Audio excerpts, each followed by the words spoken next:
Her husband dotes on her endlessly, yet she repays him with betrayal after betrayal. From a romantic and passionate viscount to a slick and polished lawyer, she indulges in the thrill of forbidden affairs, and becomes even more addicted to reckless extravagance and vanity. She is Madame Bovary, a woman branded with the shame of infidelity for over a century. Yet the more you understand her, the more unsettling she becomes. From an innocent convent girl to a thrill-seeking and unrestrained wife, how much hidden madness lies within this woman consumed by vanity and desire?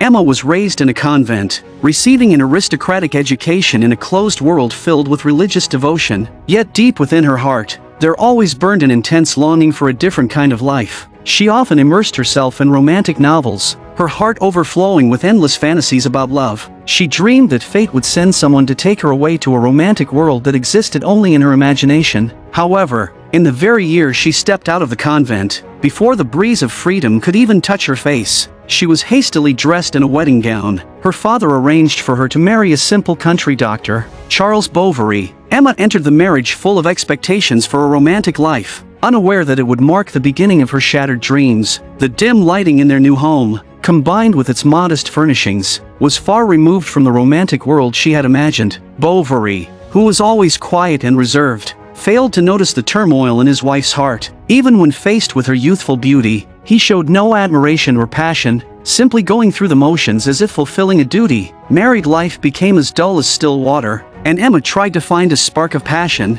longing to share her love for poetry and art with her husband. But Bovary was an extremely practical man. His world revolved only around patience and prescriptions, and he remained indifferent to the beauty of art, unable to reach the depths of his wife's soul. As time passed, Emma gradually sank into self-pity, her melancholy clinging to her like a shadow. Leaning by the window, she gazed into the distance, caught between the bustle of the world and the emptiness within her. As if afflicted by an incurable illness, a burning passion lingered deep within her soul, yet she could only wander in the stagnant waters of her life. And this was merely the prelude to her tragic fate. One day, a cunning merchant suddenly visited, opening the door to a new world of material temptation for Emma. Luxurious fabrics shimmered under the sunlight, and delicate shawls draped softly over her shoulders, as if carrying a magical power that instantly illuminated her long-darkened life. At first, Emma resisted the temptation due to her lack of money, but when she learned that she could delay payment, the seed of desire began to grow wildly in her heart. By chance, Emma attended a local gathering with her husband.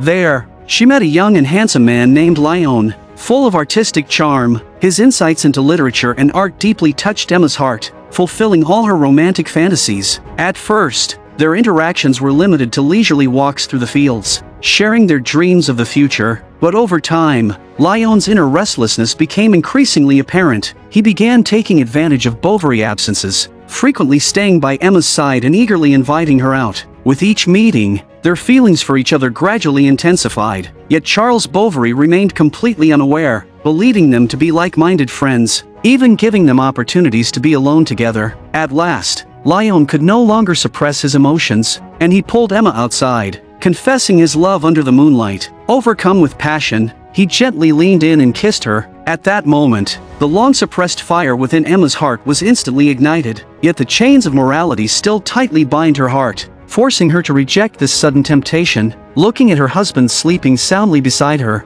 Emma falls into intense inner turmoil, wanting to remain faithful to her marriage and vows, yet longing endlessly for love and passion. Conflict and pain intertwine within her, but she can only bury these emotions deep inside, letting them turn into a quiet sigh in solitude. After Lyon leaves, Emma's life sinks into silence once again, and she believes she has lost true love forever. But just as she is immersed in sorrow, a nobleman quietly enters her life. He is not only a prominent and wealthy figure in the region, but also an experienced player in matters of love, and Emma's beauty instantly captures his attention. In order to get closer to her, the nobleman deliberately invites Charles Bovary to serve as the doctor during his hunting trips. Bovary initially wants to refuse, but seeing the anticipation in his wife's eyes, he ultimately agrees. On the day of the hunt, Emma wears a bright orange dress, its vivid color shining brilliantly under the sunlight, while her husband's poor shooting skills make her feel deeply embarrassed and disgusted. At this moment, the nobleman seizes the opportunity to shower Emma with attention. His presence is like a violent gust of wind,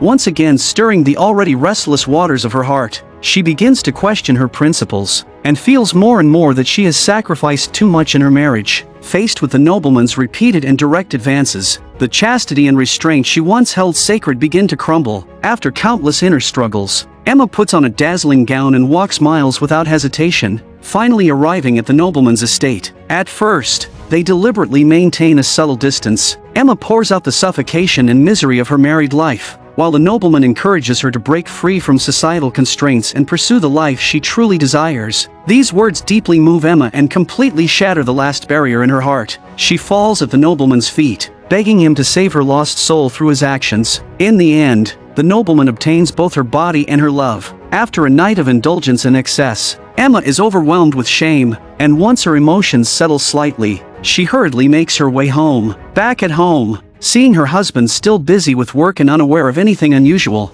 Emma finally breathes a quiet sigh of relief. She removes her clothes, still carrying the scent of the nobleman's perfume, yet a faint blush of pleasure remains on her face, like the lingering glow of a sunset. It stains her once pure but now tainted cheeks. After this experience, Emma can no longer find peace within herself. In the past, she could barely tolerate her husband's mediocrity and dullness, but now she can no longer suppress her inner restlessness and dissatisfaction. She begins to lose her temper with him over trivial matters, and the last trace of patience and tolerance she once had disappears under the surge of desire, replaced by endless complaints and regret. From then on, Emma frequently visits the nobleman's residence, hoping to find some comfort there, but as her visits become more frequent, her carefully hidden actions begin to attract the attention of the villagers. It is a mixture of envy toward her glamorous appearance and silent judgment toward her behavior. For the sake of security, Emma gathers the courage to propose that they run away together. This suggestion strikes the nobleman like thunder, yet under Emma's persistence, he fabricates a lie, promising to elope with her that very night. Emma believes him completely, returning home to pack her belongings and carefully instructing the servants to take good care of her husband. But at the appointed time,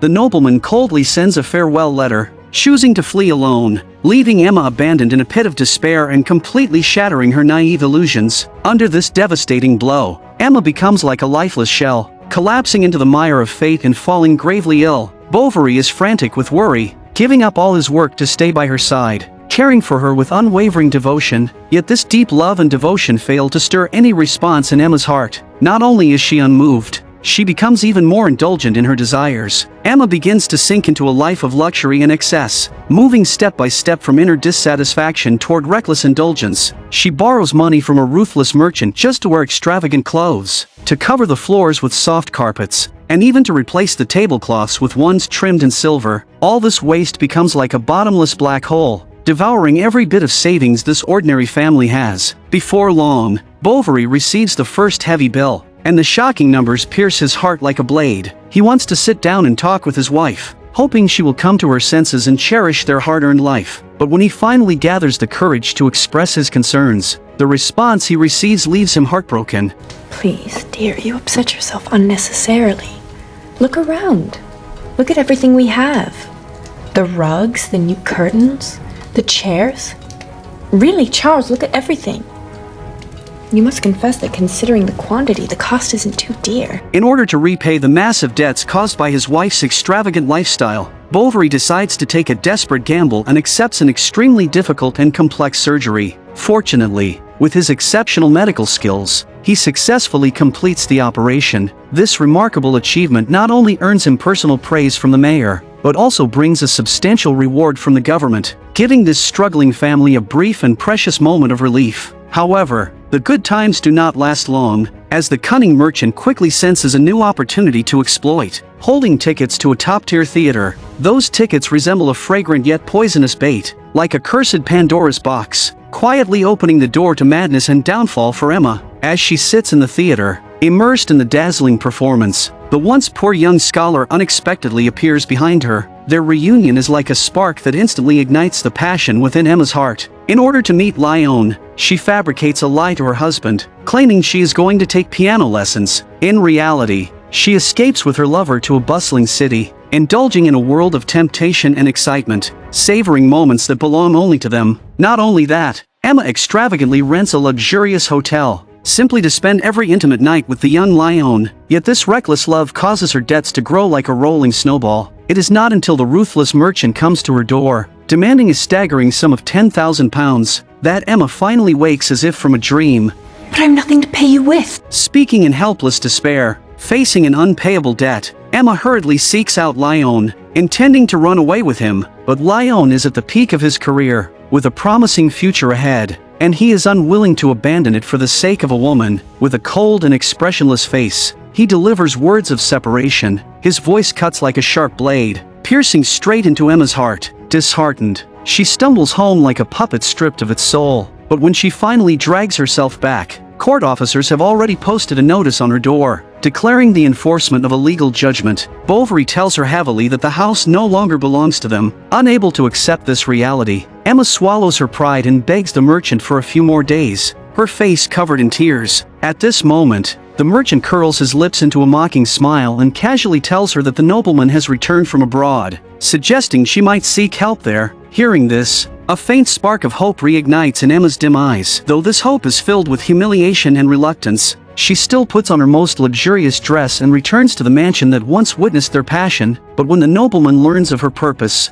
the last trace of warmth in his eyes vanishes, replaced by undisguised disdain and disgust. No matter how desperately Emma pleads, his expression does not change, and in the end, her hope is completely shattered as she leaves in despair. After returning home, she begins sorting through the items that once symbolized endless luxury and vanity. Even taking out the dowry given by her father, these once exquisite possessions now become her last hope to escape the abyss of debt. Yet those treasures that were once so valuable and admired have now become worthless. With no way out, she even tries to use her beauty to persuade the merchant to extend the deadline, but in the merchant's cold and profit-driven eyes, all of this is nothing more than futile struggle. Her beauty, in the face of enormous debt, is as insignificant as an ant before an elephant. At this moment, Emma stands on the edge of a cliff, filled with despair. Her once poetic dreams of love have turned into nothing but illusions. Her relentless pursuit of material luxury has brought only crushing debt and a broken family. Silently returning home, she finds a bottle of poison,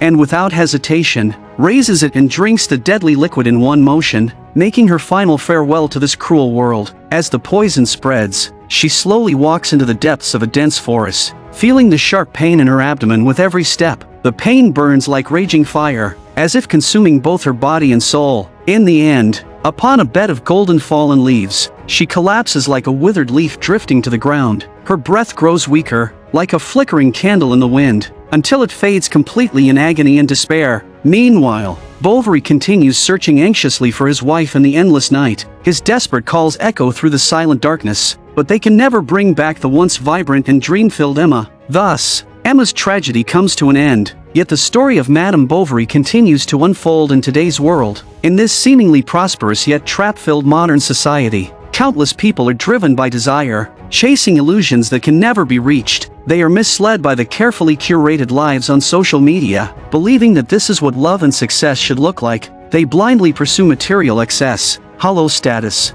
and fleeting passion, yet they overlook the genuine beauty around them, ignoring the quiet warmth and companionship that truly matter. Perhaps only when we fully understand the tragedy of Madame Bovary, and truly learn to find balance between desire and reality, can we reduce meaningless struggle and pain, allowing every soul to find its place in a life that is real and meaningful, and to write a story that belongs to itself, not to illusion.